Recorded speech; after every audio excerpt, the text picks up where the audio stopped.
Your phone buzzes at 12:47 a.m. It's the call you didn't want to answer. 2 minutes later, it's over, and so is the relationship. You don't cry. You don't call a friend. You open a shopping app instead. A cardigan you scrolled past last week suddenly looks perfect. Into the cart. Then a candle. Then shoes you already own in a different color. None of this was on your mind an hour ago. Nothing about your closet changed. Only your night did. And that's the thread we're pulling. There's one question that predicts, before you even open the app, whether you're about to make a sadness purchase. You're standing in a checkout line, and the shirt you didn't want an hour ago suddenly feels essential. Researchers led by Jennifer Lerner tested this directly. They showed people a sad film clip, then watched what happened to their spending. Sadness didn't just make people buy more. It made them pay more for the exact same object than people who'd watched something neutral. Lerner's team called it the misery is not miserly effect. And here's the part that should bother you.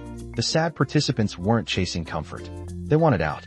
Out of the current situation, out of themselves. The purchase was never about the product. You're standing in a lab, still buzzing from a film about a dying father. A researcher hands you a highlighter. Kreider, Lerner, Gross, and Dahl ran this exact test. Sad clip first, ordinary object second. Now name your price.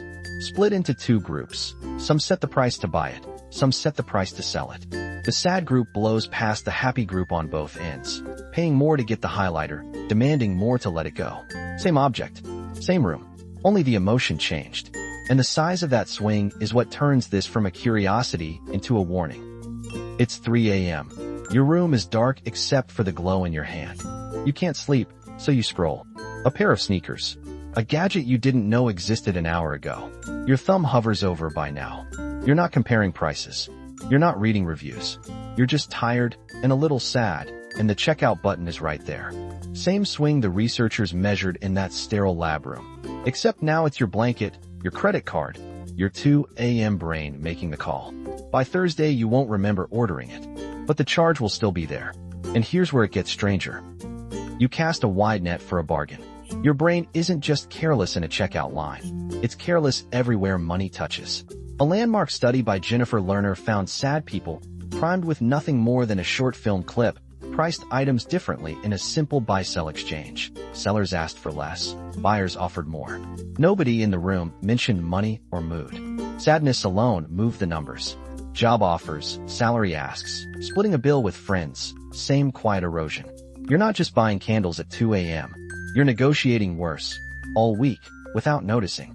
And here's where the story gets genuinely strange. You're mid-scroll, refreshing your bank app for no reason, when the email lands. Laid off, effective Friday. 3 days later you're booking a beach house in Tulum. Not because you can afford it, because for one afternoon, choosing something, anything, feels like steering the ship again. Researchers call it compensatory control. When life yanks the wheel from your hands, you grab any wheel you can find, even a rental car reservation. The job loss wasn't a math problem. It was a control problem. And your brain just solved it with a non-refundable deposit. But the booking itself isn't the twist here. You're small. You're powerless. So you look for the one lever left. Not comfort, command. Sadness alone doesn't do this. Boredom sends you scrolling. Anger sends you arguing. But shrink someone down, make them feel unseen, and watch what happens at checkout. Same low mood, wildly different receipts, because it was never about the feeling.